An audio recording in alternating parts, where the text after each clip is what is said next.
Wish We Could Turn Back Time by Girlinpink44. Chapter 20.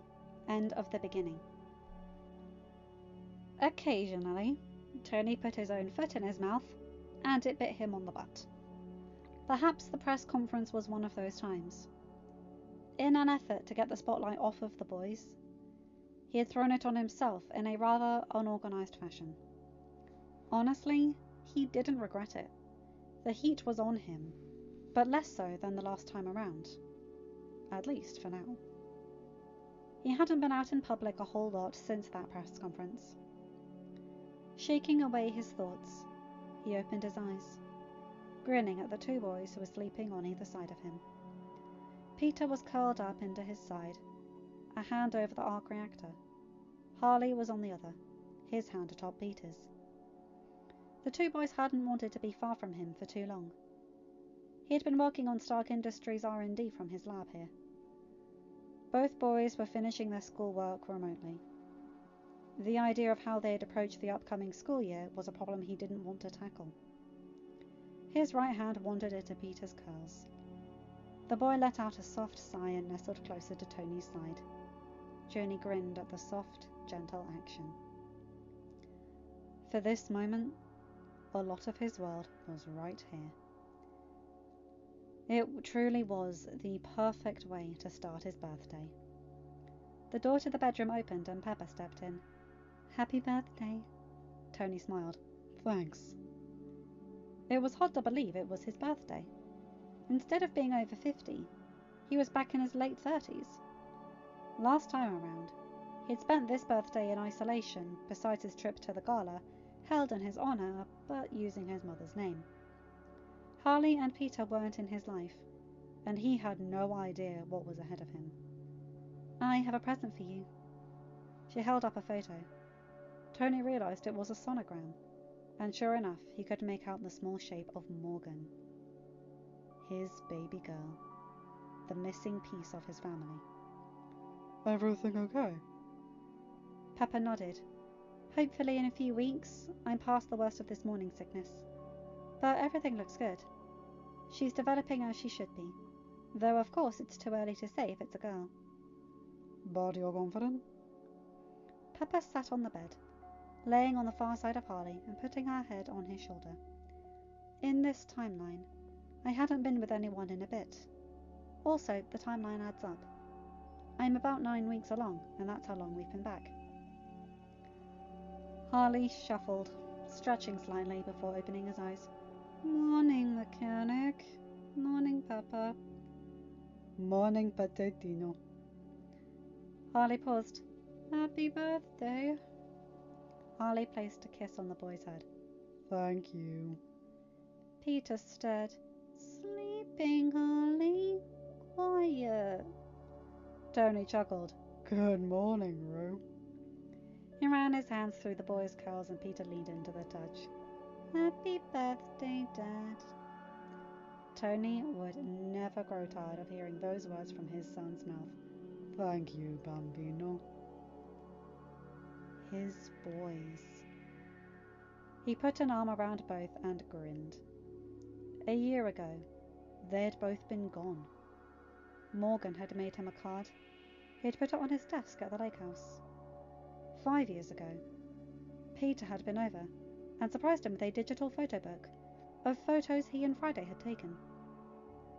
It was a present he had clung to, especially in the early days after the snap. The ones where he didn't know how he was going to get from day one to the next. A photo sat on his lap, his boys on either side of him. By his next birthday, he'd have all 3 kids. He couldn't wait to see Harley and Peter act as big brothers. "There's breakfast downstairs."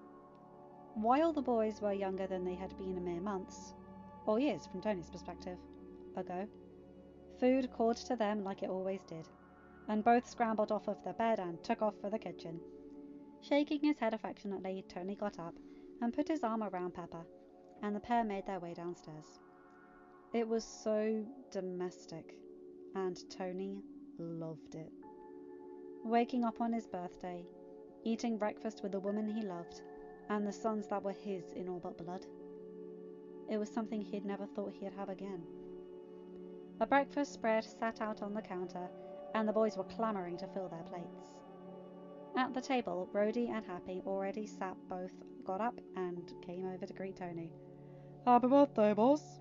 "Happy birthday, Tones." "Thanks, guys."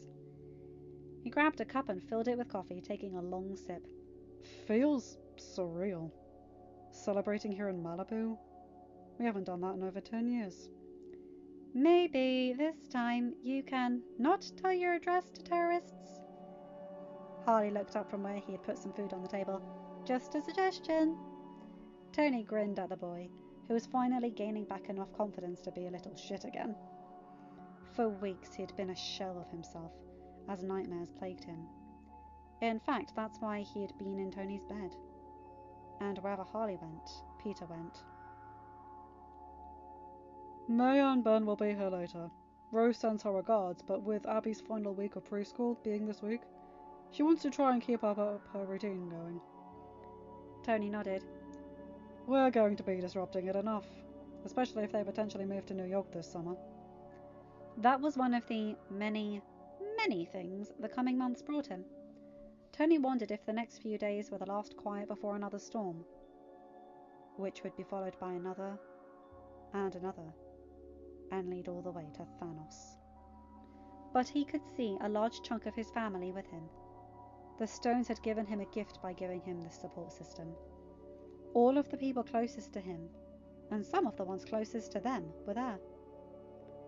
"Charles and the others are coming tomorrow night, right?" Tony looked up to see Pepper on her tablet.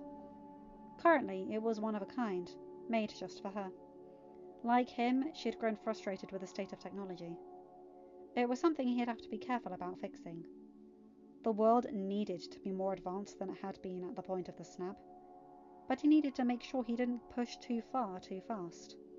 The first round of tablets, phones and computers was set to release next year, which was a couple of years ahead of where he had been before. He'd probably skip a few versions in the notes he sent to the scientists. As long as they kept up, he could launch ahead. Yes, so are the Pims. Hank mentioned he's excited to finally meet Peter and wonders if he could come by the house earlier in the day. Peter looked up. "Why does he want to meet me?" "He's an entomologist. I thought he could help us take a closer look at your powers than the two of us did. I want to get Bruce in on it as well, as he's one of the leading experts in genetic mutation, even this far back in the past." That perked up the spiderling. "You mean Dr. Pym could help us find more out about what the bite did to my body?" Tony nodded. "You are still developing too, so there's a chance this time you'll be even stronger." "That's insane!" Harley chimed in, waving a forkful of pancakes for dramatic effect. Somehow he managed not to get syrup all over it, which Tony appreciated. "There was that video of you catching that bus, and that was before you had mechanic suit." Tony grinned, aware that mechanic was basically Harley speak for Dad. "Who knows? It's something we can explore. Now, it's my birthday, so what are we doing today?" Both boys chimed in with suggestions, and Tony looked between them and to Happy and Rhodey, who were also chiming in. Pepper settled into the seat next to him, and Tony revelled in the domestic bliss. It was something he'd never take for granted. Hindsight truly was 20/20, and he would appreciate the knowledge even if carrying it could be a burden. Around him, the world may be crazy, but with all of his family around him, he felt better about the situation than he had in far too long. Seeing Peter and Harley in matching junior-sized tuxedos was adorable. Both of them alternated between being disgruntled with the dressy attire and hamming it up at the attention the press and patrons alike were giving them. It was the first time he'd been out in public with the boys since they'd been kidnapped, and their mini sunglasses were the only thing keeping them from going blind altogether. Cameras were flashing as they made their way into the concert hall where the people had gathered. In the past, he'd hated events like this. To be honest, he still hated events like this. But there was something about having people he knew around. Ben and May were mingling with some of the Maria Stark Foundation guests. Tony was trying to talk at least one of them into taking a position there. He believed May could do a lot of good, and if Ben wanted a job, Tony would find one for him. Happy could always use another member on his team, and if it was someone who knew, or rather was aware of, the skeletons they kept hidden in the closet, it would be a good fit. Stubborn Parkers. He'd win eventually. He had been wearing May down as it was before the snap, so he had a head start. He encouraged people to bring their kids to the event. After all, it was his birthday party, and he wanted to bring his own 2 sons. To further the effort, there was a kids area set up in one of the side rooms. He had rented inflatable bounce houses, hired some entertainers, and made it kid-friendly. Even so, the boys were close by his side as he began making the rounds. He greeted people, some of which he hadn't seen in years in the previous timeline. He'd let events like this fall to the wayside in the aftermath of the Civil War. Perhaps he'd make sure to keep up a better balance between Tony Stark and Iron Man. Speaking of, Rhodey was leading around some of the committee members beyond the debrief of the rescue mission in months, and he needed to look into missions and to take care of the 10 rings this time around. "Charles!" Tony called over to the man who sat talking with people. He recognized some science journals and others as members of the state legislature. Eventually, Tony needed to make sure that he helped mutants get the support they needed. He had seen how much power his name carried, and this time around, he had used that power more wisely. "Tony! And Peter and Harley too. It is nice to see you both in better circumstances." "You're Professor Xavier! We talked that day on the playground," Peter waved. "That we did. "I read some of your articles on the X-Gene and had some questions." Charles grinned, and Tony knew there was a fond one on his face as well. Thankfully, with Charles in on the time travel secret, Peter didn't have to hide his age or attempt to downplay or mask his intelligence. "I'd love to talk it over with you. Perhaps when you come back to New York, your dad can bring you to my school and we can talk." "Harley, I hear you are quite the engineer. I've got some people who would be interested in talking to you as well." Both boys' faces lit up, and Tony put a hand on their shoulders. "It sounds like a plan." Taking Peter, especially, to Xavier's school was high on his list. It was one of the few places on the planet where Peter could completely cut loose and not have to worry about controlling his powers. Powers that might change or develop considerably, since Peter is on a different side of puberty than he was during the initial bite. He wondered if it was worth trying to get in touch with Banner before they would naturally meet up, or let things play out in a similar way as to how they did in the years that never were. "Thank you for the invite, Dr. Stark." Tony looked over to see the Ancient One walk up, looking surprisingly in place, yet out of place in a formal gown like the other guests. "I'm honored you'd come. I'd like to introduce you to someone." He led her over to where Charles was talking with the boys. "Charles, I'd like to introduce you to the Ancient One, the current Sorcerer Supreme of Earth." Charles offered his hand and she shook it. "Dr. Charles Xavier, the world's leading scholar on mutants. I have read some of your papers and find them to be fascinating." She turned. "And you are his sons, the ones for whom your father was willing to break and change the laws of time for." Both boys looked away bashfully, and while Tony wanted to dispute her rather blunt statement, he knew that he couldn't. He had done exactly that, but in his defense, one of those times, he hadn't done so intentionally. "Peter, Harley, this is the Sorcerer Supreme." Both shook her hand, eyes wide. "Professor, I'd love to set up a time to talk more. As allies of Dr. Stark's in the days to come, I think it's essential we coordinate more."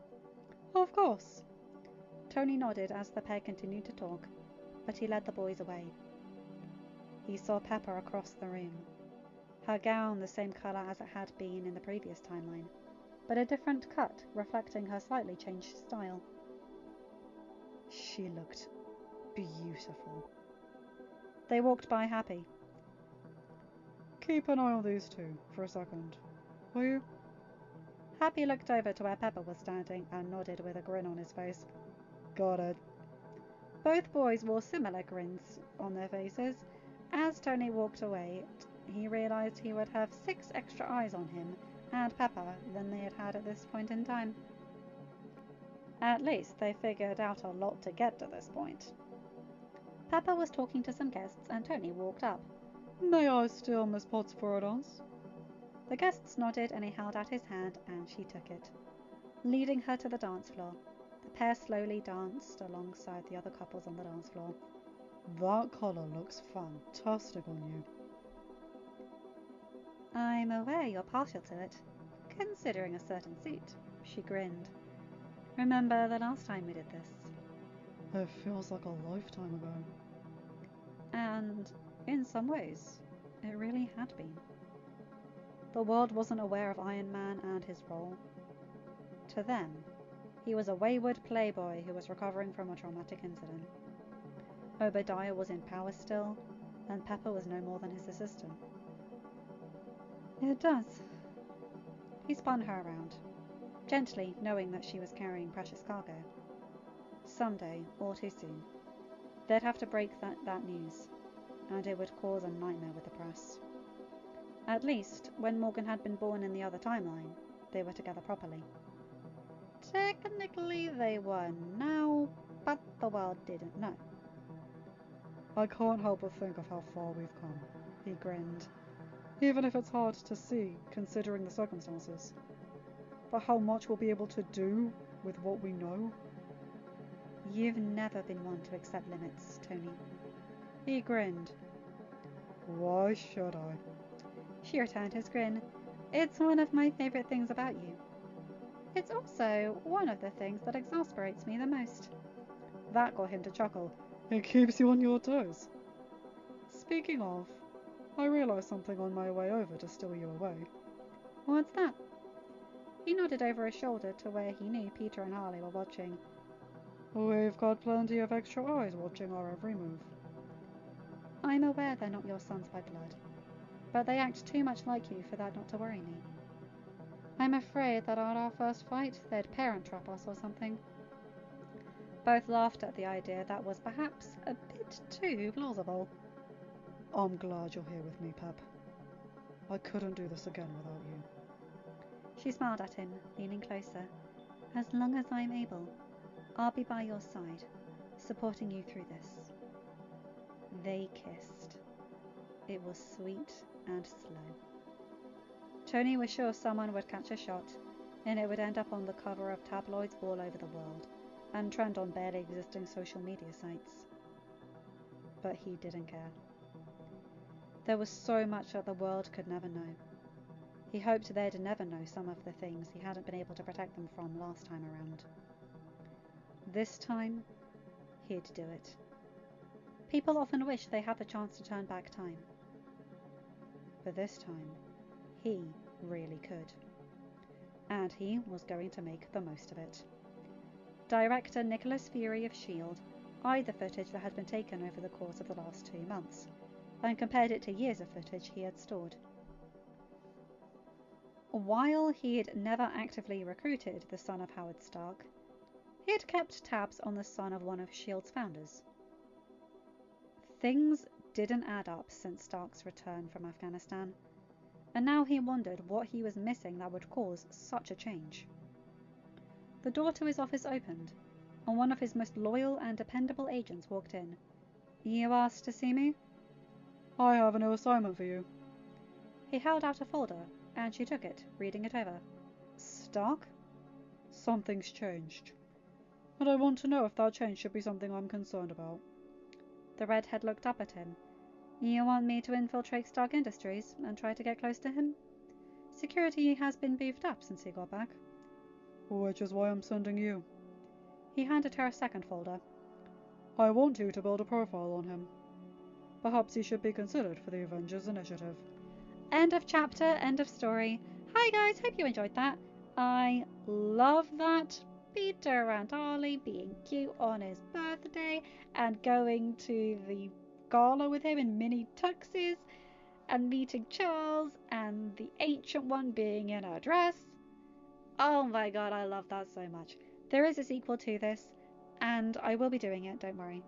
I've got some other Avengers things lined up, and I think you guys are going to really enjoy that. So anyway, you guys know the drill. Like, comment, and subscribe, and hit that bell to get notified for whenever I upload a new video. Have a good day, night, or whatever time zone you're in. Bye, my guys, gals, and non-binary pals. I'll see you in another video. Take care.